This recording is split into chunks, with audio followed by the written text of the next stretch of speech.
Dallas has just been on a tear. I believe we can attribute that to Jason Robertson. Also, Jake Ottinger, who's really stepped in. Yeah, so we can compare a rookie QB to a toddler. Hayward's absence for this game will be significant, and I wouldn't be surprised if this game turns into a blowout as of late. The Golden Knights just can't pull it. I really think the Avalanche are determined this year. They made so many moves and grabbed so many guys that they have to win a championship or at least make the finals. They were on our championship and bust. The same self, the only year he won an MVP was the year he cheated, which really should put something against that MVP. But yeah, and as a Cowboys fan, I have learned how dangerously good Aaron Rodgers has been with he can just thread a pass. Hello, I am Ruby Ackerman, and you are listening to Outsider's Opinion with Kevin and Austin. What's up, y'all? Welcome to our NFL Opinions of the Week. We continue to round out our top 10s as we build up towards the quarterback rankings. And now we are at tight ends. Let us know your thoughts, of course, as you listen through the whole video. I appreciate it. Don't listen just to 10 and get mad. See where we have other guys in front and listen to our arguments. But Austin, this one, really interesting to see how things have changed over this past year for tight ends. Yeah, tight ends should be extremely exciting. I think there's a lot of very, very good ones, and they're is some guys that I'm a little bit higher on than I think most people are, but my honorable mentions for this top 10 are Hunter Henry and Tucker Kraft. Hunter Henry had a very good year last year with the Patriots. He just didn't really get his touchdowns. He had his career high, though, in yards. So I think that he can kind of build upon that now that Drake May is under the helm for the entirety of the season. And then Tucker Kraft was in his first year really starting at tight end, 700 yards. Both those guys are very good. And I will mention that blocking is being a tight end, so the ranking is not on who the best receiving tight end is. It's who's the best tight end. Yes, I was about to ask you. It is still traditional tight end, but things are changing, so we'll have to see. My honorable mentions are Isaiah Likely, who's more of a receiving but does block as well, and Jonnu Smith, who just got traded to the Steelers. I think those are two impressive tight ends. Both those guys did not make my list. Okay, gotcha. Now, who's your 10? My 10 is Travis Kelce. Kelce really struggled in the playoffs last year, and he has no ability to block anymore. Like, if he had any ability in the Super Bowl, you watch, and he's not even getting out to block guys. Last year, he did have 823 yards receiving and 3 touchdowns. I think that it'll be similar this year. I think he gets about 800 yards, but even, let's say, 800 yards, 5 touchdowns. I think that would still put him at 10 because of how poor he is blocking. At this rate, his best thing is short yardage receiving, and also maybe some choice routes that are a little bit deeper down the field. But blocking is non-existent. And I do think that's important, especially if you're trying to run the ball at all. Because even like guys like Mike Evans. Mike Evans is a better blocker than Travis Kelce. And that's a problem when one's a tight end and the other's a wide receiver. Yeah, so I think Travis Kelce is a modern tight end, but he had a bad year last year, especially in his standards. So he did fall, but he's not at 10 for me. My 10 is actually a rookie, which I did do in the running backs episode. But Tyler Warren with the Colts, to me, is going to be a top 10 tight end this year. We saw it with what Brock Bowers did just out of the draft in his rookie year, setting records. So I think Tyler Warren, I don't expect him to break records, but I expect him to compete well and help the Colts as a weapon. Yeah, I do have a rookie on my list, but it's not Tyler Warren, and it's not my next one either. But Tyler Warren did not make my list, and that's kind of not because of him, but because of the team. I don't know if he's necessarily going to be able to show how talented he is and be able to perform with AR or Daniel Jones as his QB this season. My number 9... Yeah. I think that could definitely hinder him. My number 9 is David Njoku. I think it's a little bit lower than I normally would put him, but again, the situation is so poor. He also missed some games last year with an injury and the burns and everything in there. But I still think he's a talented tight end and will be a top 10 tight end this year. I'm in complete agreement with you. He's my number 9 as well, for all the reasons you mentioned. Awesome. So now, do you want to go into your 8? Sure. My 8, he missed a lot of games with injury last year as well. But I think that now he's in a better situation and will be in a a situation where he could perform like he did the year before when he was a Pro Bowler, and that's Evan Ingram. Evan Ingram obviously came up with the Giants, had a Pro Bowl with them, even though that Pro Bowl was kind of a joke. But with Jacksonville in 2023, 963 yards and 4 touchdowns, he played all the games. That was a very deserved Pro Bowl. Last year, he only played 9 games. He did have 365 yards and 1 touchdown.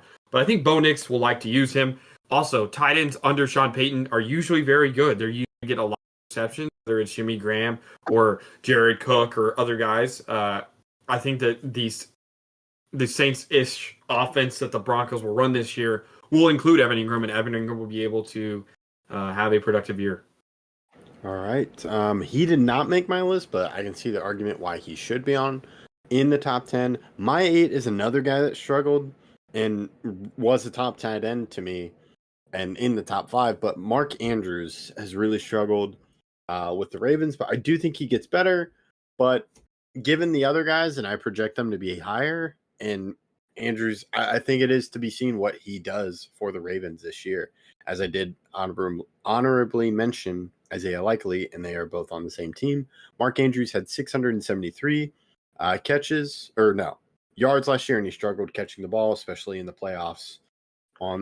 Crazy is that he had I don't think he actually struggled at catching at all. I mean, his catch percentage this year, Kevin, was 80%, which is by far the highest of his entire career. He only had he did not have that many drops. He just had a big drop when it mattered, and that's what everybody thinks. He also had 11 touchdown receptions, which was also the highest of his career. We'll get to him on my list. He's much higher. What really does separate them, though, is that Likely really can't block, and Andrews is a solid blocker on a team that runs the ball a lot. So I think that Andrews will be very good this year.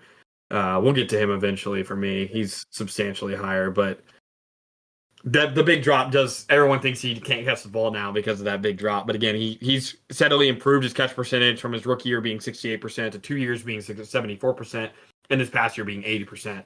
So I've been pleasantly surprised with how he's improved his catching. However, again, one big drop and everyone thinks you drop the ball every time. That's true. And you proved me wrong with the catching, and it just felt like a down year because I believe his yardage was down significantly. I would not say significantly, but it's definitely down. The year before, he did miss a lot of games and only had 544. I said 54 because it was 54 yards per game. The year before that, he had 847, which is kind of his career average over 17 games is 904, which is definitely more than his 673. But I will say he was used more as a red zone threat, and that he really did excel. I mean, again, 11 touchdown receptions is the highest of his career. All right. So who's your 7?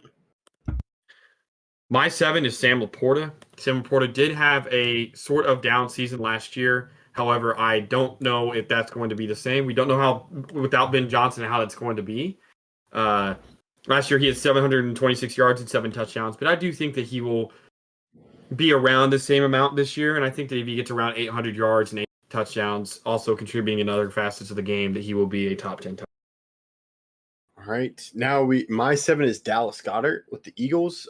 Struggled with yardage, but he's someone that blocks and I think can have a great year and kind of get back to what he was when the Eagles went to the Super Bowl. The first time, of course, they won the Super Bowl, but I think he'll get back up higher in the depth chart and just kind of receiving because you have A.J. Brown and Devontae Smith. He's someone I expect to get better. Yeah, I did not have him on my list. So there's a lot of guys that we're going to have different. My number 6 is TJ Hawkinson. Hawkinson did tear his ACL, not last season, but the season before that. And I did kind of affect him last year, but he looked very, very good when he came back. 455 yards and only 9 starts in 10 games total. And again, some of those were ramping up. He did not have any receiving touchdowns, which I did find pretty funny, but I don't think that's going to be the case. I think that his touchdowns return to a normal 6 or 7 or 8. And then his yards will go closer to the 800, 900 mark that he's been consistent at every other year of his career than the 455 that he had in the 10 games that he played. Yeah, you and I are in complete agreement once again, twice in this video, as TJ Hawkinson is my 6 as well for the Vikings. Yeah, I know that the number 5 we're not going to agree with, so I'll let you go first. Okay, yeah, so my 5 is Travis Kelce.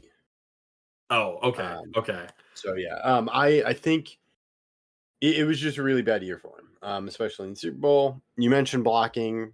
I do think he doesn't really block, but I do think he provides a great advantage passing the ball which kind of makes him more of a modern tight end. However, he didn't do well last year. He only had 823 yards, which is not a lot for him. And compared to the other guys above him, only one guy had less, but I expect him to be huge. And this guy can really block. So Travis Kelce fell because he really wasn't. It's hard when you are in a position that has two great things and you already are not good at one of them. And then you take a step back in the other, which was catching for Kelce. So he deserved to fall in this list, I would say. Yeah. My number 5 is Colston Loveland, the rookie for the Bears. He was drafted higher than Brock Bowers was last year. He has Caleb Williams, and he's been extremely talented on a team that does not have that much of tight end production the past couple of years. And with Michigan, he was their best receiver as a tight end, which is pretty incredible. I think that Loveland's going to be very good. Now, I will say that maybe my opinion is heavily biased by the fact that there is a friend of mine that thinks he is the truth and everything, including the truth. But I think he's going to be very good. The Bears have Ben Johnson.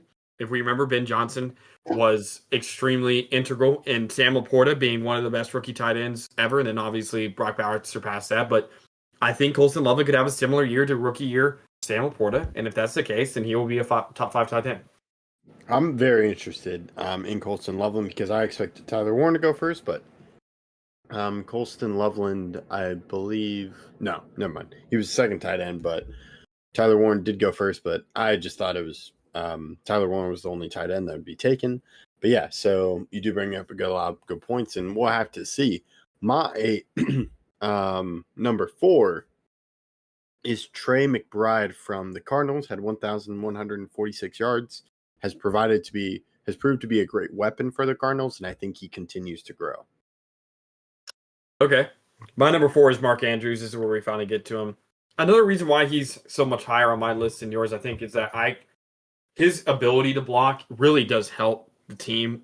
And with the Ravens, the amount of times they run the ball with Derrick Henry or even with Lamar on design runs, he impacts the game extremely positively for them. And so I think he'll get a lot of play time. And I do think that the yardage will go up after he was kind of coming back from injuries the year before. He had a very good season last year. He was a tight end 5. And he had one of his higher marks. He had his 3rd highest in fantasy points. Not that that matters. But again, that kind of just shows that his receptions were where they should be. It just was his yards that were a little bit lower than. Yeah. You make good points. We'll have to see. I think it's a big year for him because there is that perception that he took a step back last year.